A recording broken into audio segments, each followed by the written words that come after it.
السلام علیکم ورحمۃ اللہ وبرکاتہ۔ دوستو، امید کرتا ہوں آپ سبھی حضرات خیریت و عافیت سے ہوں گے۔ اللہ تبارک و تعالی سے دعا ہے کہ رب کریم آپ سب کو خیریت و عافیت کے ساتھ میں اس مبارک مہینے کی قدردانی کرنے کی توفیق عطا فرمائے۔ آج میں آپ کے سامنے رمضان المبارک کے مہینے کے 3 اہم سوال لے کر حاضر ہوا ہوں، جو خاص کر میاں بیوی کے تعلق سے ہیں۔ سب سے پہلا سوال کیا ہے؟ سب سے پہلا سوال یہ ہے کہ رمضان کے مہینے میں میاں بیوی آپس میں مل سکتے ہیں، ملاقات کر سکتے ہیں کیا؟ اب میں کس طرف اشارہ کر رہا ہوں وہ شاید آپ سمجھ گئے ہوں گے۔ تو جی بالکل، رمضان کے مہینے میں میاں بیوی دونوں آپس میں ایک دوسرے سے مل سکتے ہیں، آپس میں ایک دوسرے سے ملاقات کر سکتے ہیں، لیکن رمضان کے مہینے میں کر سکتے ہیں، لیکن روزے کی حالت میں منع ہے، روزے کی حالت میں نہیں کر سکتے۔ اب ہمیں یہ سمجھنا ہوگا کہ روزے کا ٹائم کب سے کب تک ہے، اور اس کے علاوہ میاں بیوی دونوں کب سے کب تک آپس میں مل سکتے ہیں، وہ کون سا ٹائم ہے، اسے آپ کو صاف صاف آرام سے سمجھنا ہوگا۔ روزے کا ٹائم ہوتا ہے سحری ختم کرنے سے لے کر افطار کرنے تک، یہ روزے کا ٹائم ہے۔ اس کے بیچ میں جو ہے میاں بیوی آپس میں ملاقات نہیں کر سکتے، ایک دوسرے سے مل نہیں سکتے۔ سحری ختم ہونے سے لے کر افطار کرنے تک یہ روزے کی ٹائم ہے، اس کے اندر ملاقات نہیں کی جا سکتی۔ افطار کرنے کے بعد سے لے کر اور سحری کا ٹائم ختم ہونے تک، اس کے بیچ کا جو رات کا حصہ جو ہے، اس رات کے حصے کے اندر جو ہے میاں بیوی دونوں آپس میں مل سکتے ہیں، ایک دوسرے سے ملاقات کر سکتے ہیں، افطار کرنے سے لے کر سحری ختم ہونے تک اس کے اندر اجازت ہے، ملا جا سکتا ہے، ملاقات کی جا سکتی ہے، کوئی حرج نہیں ہے۔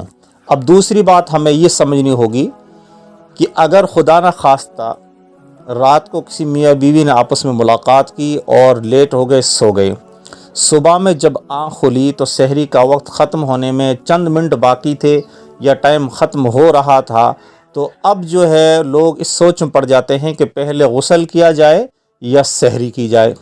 تو میں آپ کو بتا دینا چاہتا ہوں کہ پہلے سحری کر لی جائے، سحری کرنے کے بعد میں سحری مکمل ہو جائے، سحری ختم ہو جائے، کھانا پینا ہو جائے، روزہ باندھ لیا جائے، اس کے بعد میں جو ہے غسل کر لیا جائے، اور غسل کر کے فجر کی نماز ادا کی جائے۔ تو بہت سارے لوگ یہ سوچتے ہوں کہ جب ناپاکی کی حالت کے اندر ہم نے سحری کی ہے، ہم نے روزہ رکھ لیا ہے، ہم نے روزہ باندھ لیا ہے، ہم نے سحری مکمل کر لی ہے، تو اس سے شاید ہمارا روزہ ہوگا یا نہیں ہوگا۔ تو اس میں لوگ کیا ہے، شک میں، شرم میں پوچھتے بھی نہیں ہیں، معلوم بھی نہیں رہتا ہے۔ تو اس سے آپ کے روزے کے اندر کوئی فرق نہیں آتا ہے۔ آپ پہلے جو اپنی سحری مکمل کر لیجئے، آپ پہلے اپنی سحری جو ہے ختم کر دیجئے۔ سحری ختم ہونے کے بعد اور جو اس کے بعد میں آپ جو ہے غسل کر لیں، اور غسل کرنے کے بعد میں پھر جو ہے آپ فجر کی نماز ادا کر لیں۔ اب تیسرا اور اہم مسئلہ جو ہے وہ سوال پوچھنے والے نے یہ پوچھا ہے، روزہ رکھنے کے بعد، یعنی سحری ختم کرنے سے لے کر افطار کرنے تک، اس کے بیچ میں دن کے اندر جو ہے میاں بیوی ایک دوسرے کے ساتھ میں لیٹ سکتے ہیں یا نہیں؟ تو ہاں، اس میں یہ ہے کہ روزہ رکھنے کی حالت میں، روزے کی حالت میں، سحری ختم کرنے سے لے کر افطار تک جو دن کا حصہ ہوتا ہے، اس کے اندر میاں بیوی دونوں ایک دوسرے کے ساتھ میں لیٹ سکتے ہیں، صحیح نیت کے ساتھ میں، اور جو ہے ایسی کوئی حرکت نہ کرے جس سے جو ہے روزے کے اندر کوئی خلل پڑے۔ اب حرکت سے آپ شاید سمجھ گئے ہوں گے، لیٹنے میں کوئی حرج نہیں ہے، آپ لیٹ سکتے ہیں۔ تو یہ 3 اہم اور ضروری مسئلے جو تھے وہ میں نے آپ کے سامنے پیش کیے ہیں۔ تو ہر شرم اور حیا کے دائرے میں رہ کر کوئی بھی مسئلہ معلوم بھی کیا جا سکتا ہے، بتایا بھی جا سکتا ہے۔ امید کرتا ہوں میری بات آپ کے سمجھ میں آ گئی۔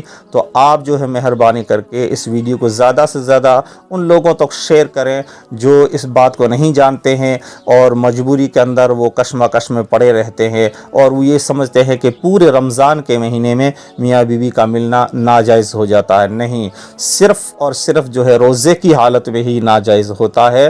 روزے کا ٹائم ختم ہونے کے بعد جو میں نے ابھی آپ کو بتایا، اس ٹائم میں آپ جو ہے مل سکتے ہیں، کوئی حرج نہیں ہے۔